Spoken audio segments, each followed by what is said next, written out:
GST, lockdown, बेरोजगारी, नोटबंदी के विरोध में कांग्रेस ने आज आगरा के जिला मुख्यालय पर जोरदार प्रदर्शन किया।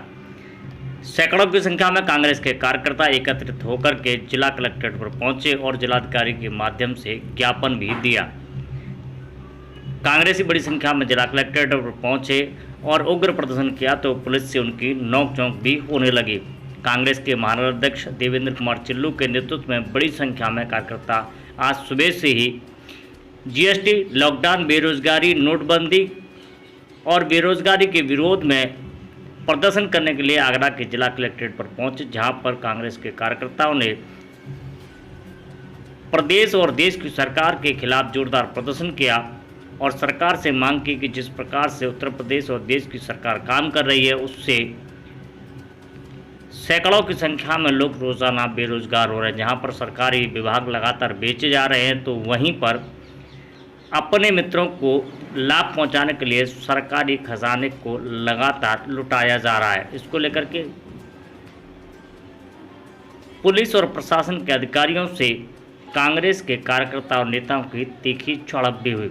वहीं पर कांग्रेस के इस प्रदर्शन से प्रशासन के जहां हाथ पैर फूल गए तो वहीं पर बड़ी संख्या में पुलिस फोर्स को तैयार किया गया था।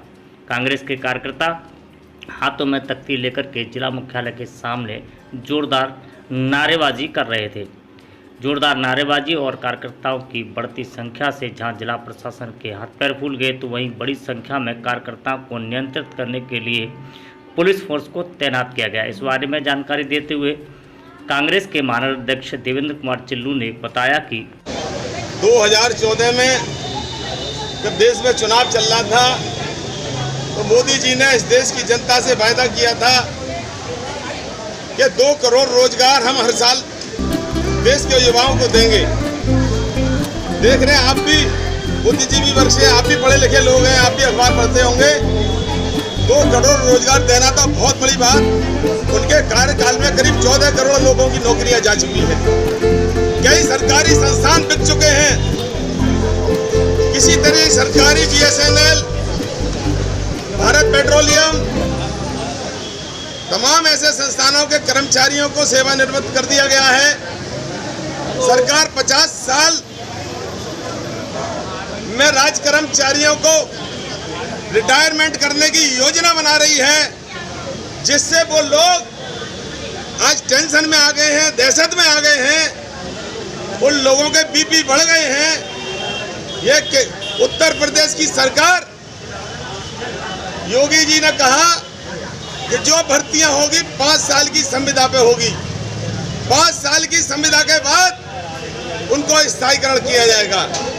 5 साल तक उन कर्मचारियों का इतना उत्पीड़न होगा, चाहे उनसे घर में झाड़ू लगवाया जाए, चाहे घर के बर्तन मजवाए जाएं, जो भी कुछ करवाना होगा, लेकिन अगर वो नहीं करेंगे तो उनकी संविदा समाप्त हो जाएगी। इन्होंने वायदा किया था देश में अगर भारतीय जनता पार्टी की सरकार आती है तो विदेशों में काला धन जो इस देश के चोरों का जमा है उसे 100 दिन में लाकर हम इस देश के 15 लाख रुपया देके सब गरीबों को पहुंचाने का काम करेंगे।